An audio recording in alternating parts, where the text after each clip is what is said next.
संतोष। पतंजलि कहते हैं पूर्ण पुरुषार्थ के बाद जो प्राप्त हो उसी को पर्याप्त मान लेता है, वह व्यक्ति संतोषी कहा जाता है। हिंदी के एक कवि उन्होंने लिखा, गोधन गजधन बाजधन और रतन धन खान, जब आवे संतोष धन सब धन धूलि समान।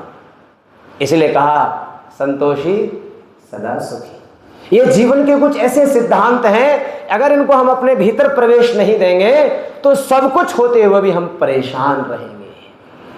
और जब जिसका जितना ज्यादा चित्त चंचल रहेगा, परेशान रहेगा, कहते हैं उसकी आयु क्षीण होती है।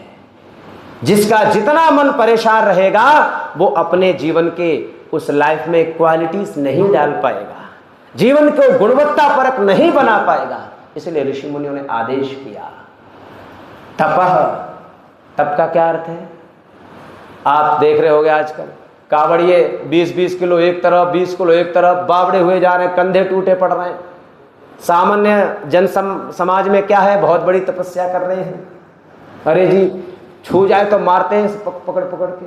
हालांकि अच्छे लोग भी हैं उसमें, पर बदमाश भी घुसे हुए हैं। ये तप नहीं है।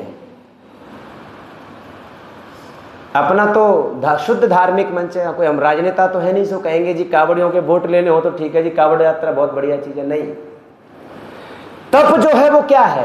महर्षि पतंजलि कहते हैं, क्या है व्यास भाष्य में, द्वंद्व सहनम तपह। जीवन के को जीते हुए अलग अलग प्रकार की समस्याओं को, उलझनों को, संकटों को सहकर आप अपने उद्देश्य की ओर बढ़ते चले जाते हैं, उसका नाम क्या है? तप है। और जीवन में ऊंचा नीचा हो रहा है, जीवन में सुख दुख हो रहा है, जीवन में मान अपमान हो रहा है, जीवन में ना जाने क्या क्या हो रहा है, उस सब को सहते हुए आप अपनी साधना को आगे बढ़ा रहे हैं, इसका नाम तप है। स्वाध्याय केवल ग्रंथों को पढ़ने का नाम नहीं है। स्वाध्याय के लिए कहा जाता है कि वेदादि सत्य शास्त्रों का अध्ययन करें, लेकिन मैंने जहां तक समझा स्वाध्याय का अर्थ है जीवन का अध्ययन करना, एनालिसिस करना, इस लाइफ का विश्लेषण करना कि मेरे जीवन का प्रयोजन क्या है।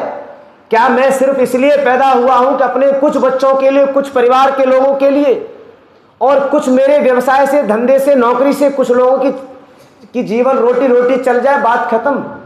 ये मेरे जीवन का लक्ष्य नहीं होना चाहिए। अगर इतना ही मेरे जीवन का लक्ष्य है तो मैंने अपने जीवन को बहुत छोटा गिरा दिया, कर दिया।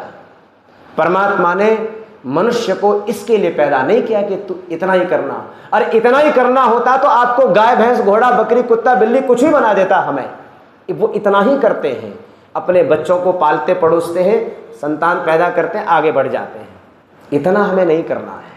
कह रहे हैं इस जीवन से कुछ अलग होना चाहिए।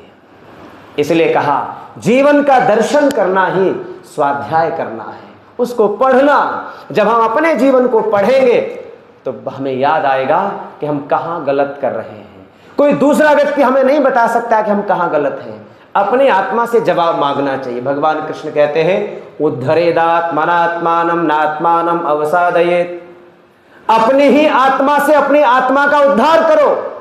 कैसे करोगे? किसी दूसरे से उद्धार नहीं होता, कहीं जाने से उद्धार नहीं होता। कैसे होता है? अपने अंतःकरण में झांकना शुरू करिए। अपनी आत्मा से पूछिए कि मैंने दिन भर जो काम किए उसमें आप कितना सहमत थे।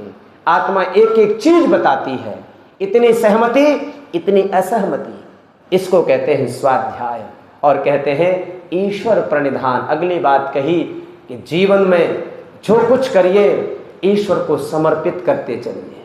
अपने जीवन के समस्त कार्यों को, अपने दिन भर की सब चीजों को परमात्मा को समर्पित कर दीजिए। उसको कहते हैं ईश्वर प्रणिधान। आप कहेंगे ये कैसे होगा? करके देखो। सुबह से शाम तक के जितने सारे कर्म हैं, शाम को बैठना ध्यान में और कहना प्रभु आज के दिन भर के कार्य मैं आपको समर्पित करता हूं। तब आप देख रहे होंगे कि जब समर्पित करने चले होंगे तो उसमें कुछ कार्य ऐसे होंगे बेकार से जो ईश्वर को समर्पित नहीं किए जा सकते। कुछ कार्य ऐसे होंगे जो सिर्फ अपने लिए किए तो वो भी समर्पित नहीं किया जा सकते।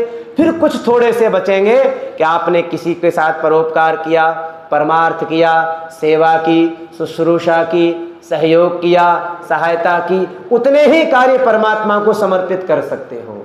तो क्या होगा, पहले दिन तो एवरेज बहुत कम आएगा अतुल जी, लेकिन जब धीरे धीरे इस विद्या का अभ्यास करेंगे तो ये अभ्यास बढ़ता हुआ जाएगा और एक दिन ऐसा आएगा कि आप दिन भर के पूरे कार्यों को ईश्वर समर्पित कर देंगे और कहेंगे प्रभु आज एक भी चीज ऐसी नहीं है जो मैं अपने दिन में से निकालूं, सब कुछ मैं तुझे समर्पित कर रहा हूं। इसका नाम है ईश्वर प्रणिधान।